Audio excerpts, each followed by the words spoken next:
By kilometer 32 of your marathon, your body enters a state of total biological crisis. This is the blackout zone. It is the final 10 kilometers when your central nervous system literally turns against you. The physical pain in the blackout zone is deafening, but that's not what stops you from breaking 4 hours. What stops you is what's going on in your mind when the screaming stops and the whispering begins. Welcome to the negotiation room. I remember in my Chicago marathon a couple of years ago, around the 36 kilometers mark, and my brain did something terrifying. It stopped telling me that I was in pain and it started to give me logical arguments as to the reasons why I should quit. It whispered, Paul, you've ran 36 kilometers. That's amazing. But nobody's going to judge you now if you stop, if you quit. You're not going to break your sub 4 anyway. Your frontal lobe is so depleted of glucose that it cannot process willpower anymore.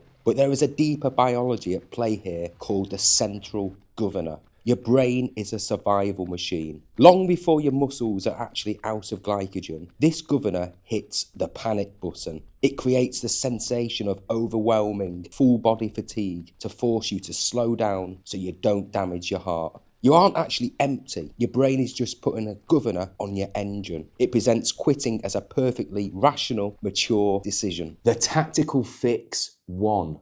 The brain hack swish. When your stomach is rejecting gels and you think you can't swallow another calorie, grab a sports drink. Put it in your mouth, swish it around for 10 seconds, and then spit it out. The carbohydrate receptors in your mouth immediately send a signal to your brain saying calories are coming. The central governor gets tricked, relaxes the panic button, and instantly grants you access to your reserve energy tanks, and you haven't swallowed a thing. The tactical fix 2. The pre-loaded verdict. To fully survive the negotiation room, you need to bring an answer that requires zero brain power. Mine is, not today, thanks. So when the brain says, oh, just walk for a couple of minutes, not today, thanks. I want to know what yours is. What are your pre-loaded verdicts? Let me know down below in the comments. You shut the door to the negotiation room and you refuse to let your own biology steal your sub 4. But to keep that door shut, you need to understand what your body is going through. You have to understand exactly what else is happening to your body when you enter the blackout zone. Let's rewind to kilometer 32. You check your watch and you've been running 5 minutes 41 seconds per kilometer for nearly 3 hours now. The math says you're on track to hit your sub 4 target. But suddenly 5 minute 41 doesn't feel like a pace anymore. It feels like an all-out sprint. In my first few marathons, this is exactly where my sub 4 attempts evaporated. Most runners think hitting the wall is just about running out of energy in your legs. That is a massive oversimplification of human physiology. In the rest of this video, we're going to dissect the brutal biochemistry of the final 10 kilometers. Stop running with your heart and start running with science. If you don't bring that pre-loaded verdict, your biology will win.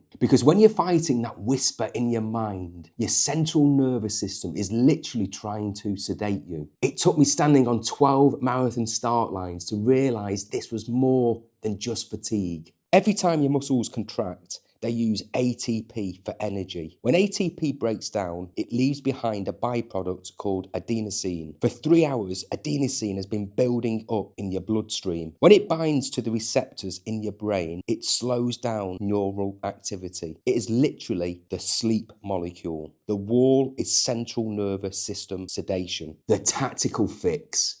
The 28 kilometer caffeine block. I used to take a caffeine gel at every marathon start line, but I didn't realize I was wasting it. Caffeine doesn't give you energy. It mimics the shape of adenosine and blocks those receptors in your brain. Take the 100 milligram of caffeine gel at kilometer 28. By the time you hit the blackout zone, those receptors are blocked. You intercept the brain's shutdown signal before it even registers. At kilometer 34, a second biological crisis hits. I remember looking at my watch during the Tokyo Marathon 2024. My pace had dropped to 6 minutes per kilometer, but my heart rate had shot up to 180 beats per minute. I was working harder to go slower. Your highly efficient, slow twitch muscle fibers are completely done. To keep you moving, your brain recruits your fast twitch muscle fibers. But fast twitch muscle fibers burn a massive amount of oxygen and generate a ton of heat. But there's another reason why your heart feels like it's exploding: cardiac drift. By kilometer 35, you have sweat out a massive amount of fluid. Your blood literally becomes thicker. Simultaneously, your core body temperature is rising. So your body diverts your blood away from your working muscles and pushes it to your skin to try and cool you down. Your heart has to pump significantly faster just to supply the same amount of oxygen. Your pace stays the same, but the effort feels 20% harder. The tactical fix: 1. The pulse point flush. Stop drinking water just to swallow it. At the kilometer 35 aid station, grab 2 cups. Drink half of one and dump the rest directly over your head, the back of your neck and your wrists. Cooling the skin tricks the body into pulling blood away from the skin and sending it back to your fast twitch fibers, instantly dropping your heart rate. The tactical fix 2, the form audit. When fast twitch fibers take over, your running form collapses into a shuffle. You cannot try to push harder. You have to run taller. Drive the elbows straight back to force your legs to turn over. Lift the hips. Imagine a string pulling you up from the crown of your head. Fixing your form reduces the mechanical workload on those dying fast twitch fibers. Now we enter kilometer 38, the final 4 kilometers. The caffeine is wearing off and the legs are screaming. You've been hyper-focused on your pace, nutrition and form for nearly 4 hours. Your frontal lobe is suffering from vigilance fatigue. The tactical fix: 1. External disassociation. Your body is a liar right now. It is sending maximum pain signals to get you to stop. Shrink the world around you. Pick the runner in the bright yellow shirt 20 meters ahead of you. Match their foot strike and do not look at your watch. Let them drag you through the darkness. The tactical fix: 2. The neurological override. When you're in the blackout zone, your face contorts. You grimace and you clench your jaw. This muscular tension sends a neurological feedback loop to your brain, confirming we are in extreme distress. So you do what Eliud Kipchoge does. You force yourself to physically smile for 30 seconds. Drop your shoulders and relax your jaw. Forcing a relaxed, smiling face interrupts the distress signals to your brain, physically lowering your rate of perceived exertion. You are using your facial muscles to lie to your central nervous system. Then you hit kilometer 41. You have 1,200 meters left. The fast twitch fibers are screaming, but suddenly